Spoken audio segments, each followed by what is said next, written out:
தர்பூசணியை வெட்டி தண்ணீரில் போட்டதும் காத்திருந்த ட்விஸ்ட்.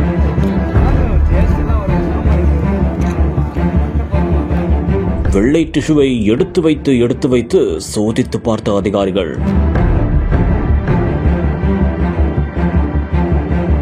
இறுதியாக அதிகாரிகள் சொன்ன முக்கிய தகவல்.